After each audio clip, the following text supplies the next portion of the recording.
Salam saudara yang saya kasihi dalam Tuhan Yesus Kristus. Jumpa lagi bersama saya, Pendeta Roni Titahena, dalam segmen Kabar Baik. Mendorong hidup lebih baik.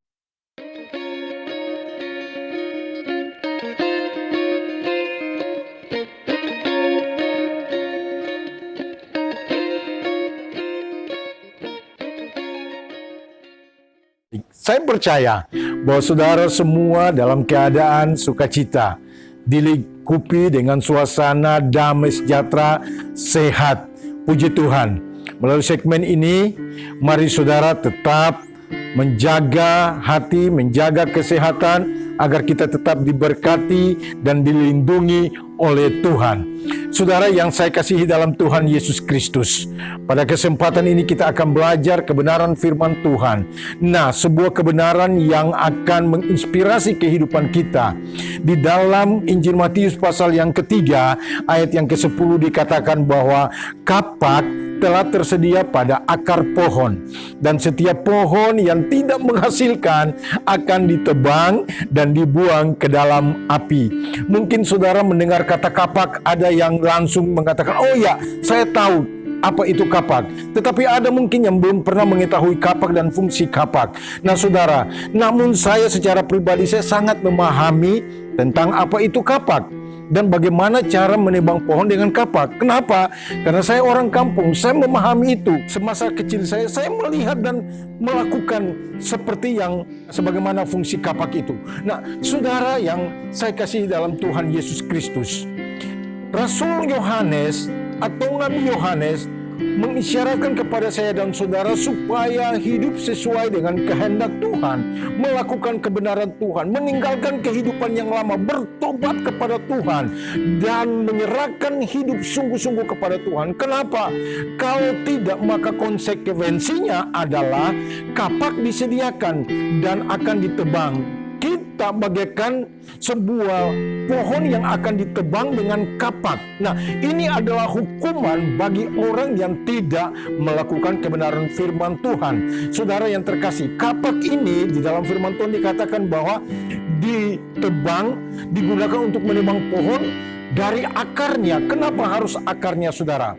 Jika ada sebuah permasalahan, sebuah kasus yang harus dibawa ke ranah hukum, saudara, maka kasus ini supaya bisa berakhir, maka harus diselesaikan sampai ke akar-akarnya. Demikian pula, saudara, dalam kehidupan kita harus ditebang sampai ke akar-akarnya. Itulah sebabnya, saudara, jika Anda tidak bertobat dan melakukan kebenaran firman Tuhan, tidak menyerahkan diri kepada Tuhan, berkanjang terus dalam dosa, Anda akan ditebang dengan akar-akarnya, bahkan sampai kepada akar-akarnya. Saudara yang terkasih dalam Tuhan Yesus Kristus, ayat ini adalah merupakan ayat emas secara pribadi buat saya.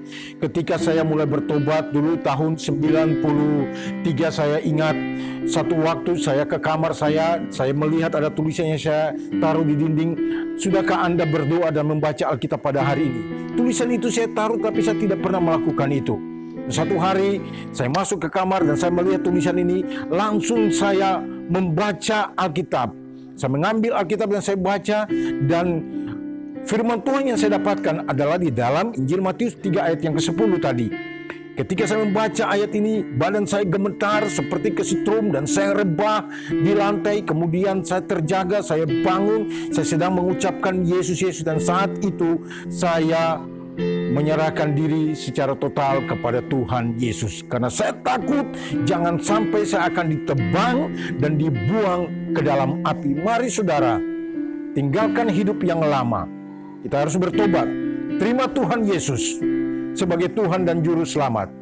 Lupakan kehidupan yang lama, semua masa lalu, hidup dalam kenajisan, hidup dalam pesta pora, kemabukan, bahkan narkoba, pembunuhan, pencurian, atau hal-hal yang tidak berkenan kepada Tuhan.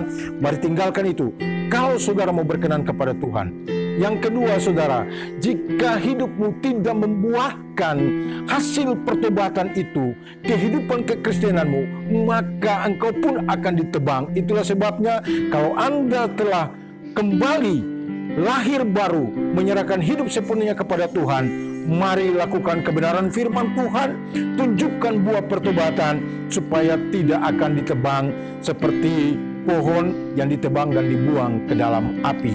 Semoga melalui segmen ini saudara terus diberkati oleh Tuhan, dan damai sejahtera Allah yang melampaui segala akal terus memberkati saudara-saudara sekalian. Tuhan Yesus memberkati. Amin, amin, amin. Shalom.